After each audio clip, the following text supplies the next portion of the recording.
Voici Hugo. Il vit à Grainville-la-Teinturière. Il est lycéen et s'interroge sur son avenir.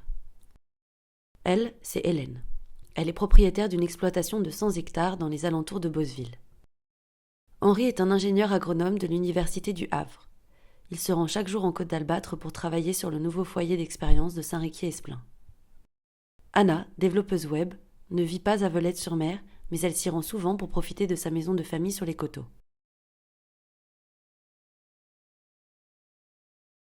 La vie en Côte d'Albâtre a son exclusivité. Pour autant, des particularismes doivent être réinterrogés.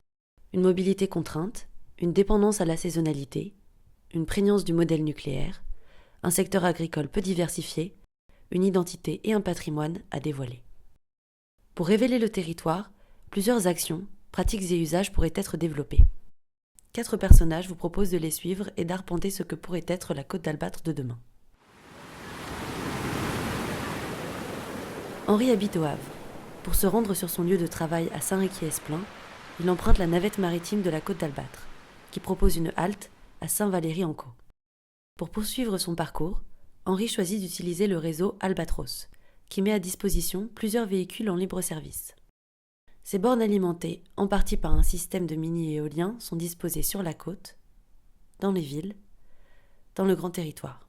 Aujourd'hui, Henri est en retard. Ça ne sera pas le vélo, mais une voiture qu'il empruntera à la borne multimodale de l'embarcadère.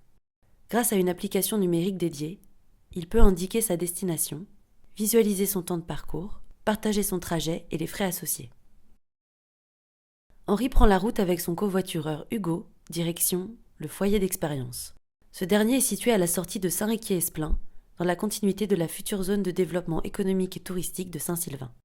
Ce foyer est composé de plusieurs éléments. Un laboratoire agronomique qui développe de nouvelles formes d'agriculture écologique associées à une pépinière d'entreprise, un lieu d'enseignement technique qui forme au métier de l'agriculture et de l'énergie alternative. Il y a aussi des lieux de vie, des logements étudiants, une cantine-restaurant, des espaces publics généreux. Mais il y a surtout une maison des agriculteurs. Cette dernière est un équipement ouvert et fédérateur, où scolaires, agriculteurs, habitants, chercheurs peuvent se rencontrer, échanger, vendre ou acheter des productions locales. Celle-ci se compose d'une salle de réunion dédiée aux agriculteurs, d'un plateau modulable qui peut faire office de lieu d'exposition, de concertation ou de formation pour un public élargi, une banque à graines et une AMAP. L'ensemble de ce foyer est alimenté via un système de récupération énergétique géré par une usine biogaz de traitement mécano-biologique des déchets habitants, agricoles et industriels.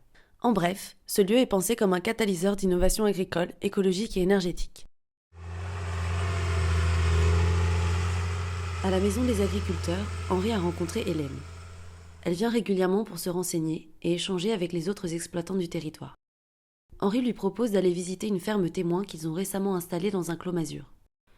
En chemin, il lui explique le réseau de champs partenaires mis en place sur le territoire. Ces derniers, couplés d'un label Albâtre Terre d'innovation, permettent aux agriculteurs de valoriser et de mettre en visibilité un système de culture plus économe, raisonné et performant. Arrivé à destination, Henri explique à Hélène comment le clos masure traditionnel cauchois a été repensé via la production permacole. Il lui propose de faire un tour pour découvrir les buts pérennes, les paillages, les associations de culture, la valorisation de l'apiculture et le système d'économie de l'eau. Plus tôt dans la journée, Hugo, soucieux de pouvoir s'orienter vers des études en lien avec le territoire, s'est rendu au foyer d'expérience pour se renseigner sur les différentes formations dans le domaine de l'agriculture innovante et de l'énergie. Il a emprunté un vélo en libre service pour rejoindre sa grand-mère à Grainville pour assister à une pièce de théâtre. Sur son trajet, il s'arrête sur l'un des distributeurs de légumes chaque jour alimentés par les producteurs locaux. Depuis quelques jours, le pavillon ambulant s'est installé à Grainville, rue du Colombier. La troupe du Rayon Vert y joue une pièce de Marivaux. Là-bas, Hugo croisera Anna, qui est aussi venue assister à la pièce. Le pavillon ambulant s'adapte aux besoins culturels exprimés par les habitants qui l'accueillent. Aussi, il permet d'amener la culture là où elle n'est pas. Ce pavillon peut faire office de scène de spectacle, d'ateliers en tout genre, de salles de conférences ou d'exposition, et de bien d'autres événements de plus grande ampleur.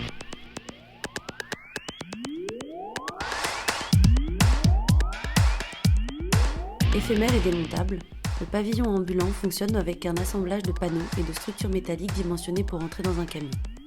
Il a 2 types de panneaux. l'un pour le sol et le plafond, l'autre compose l'enveloppe.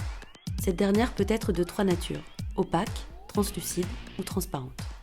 Elle est travaillée pour révéler subtilement l'intérieur, diffuser la lumière et dévoiler les usages qui s'y passent. Le tout est agencé grâce à une structure métallique modulable et démontable.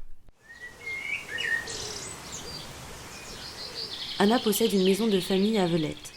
Elle s'y rend certains week-ends avec ses amis. Ils ont l'habitude d'aller jouer à la pétanque à la borne halte de Bertreville. Plusieurs autres bornes haltes sont implantées sur le territoire. La halte du bout du monde, la halte de Bellevue, la halte de la Digue, et bien d'autres encore. Ces dernières, sur lesquelles les usagers peuvent recharger leurs véhicules électriques empruntés, sont réparties sur l'ensemble du territoire. Elles permettent de révéler le patrimoine remarquable en Albâtre et de redéfinir la place de l'espace public en zone rurale. Reprenant la forme du colombier cauchois, sa structure induit 2 rapports au paysage, l'un au sol et l'autre surélevé, permettant une vue augmentée sur le territoire. Anna doit repartir ce soir.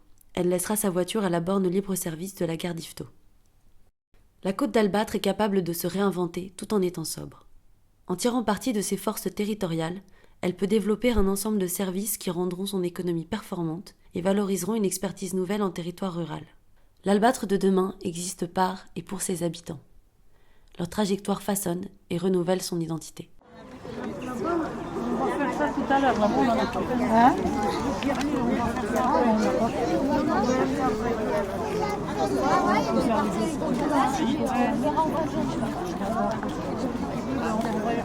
faire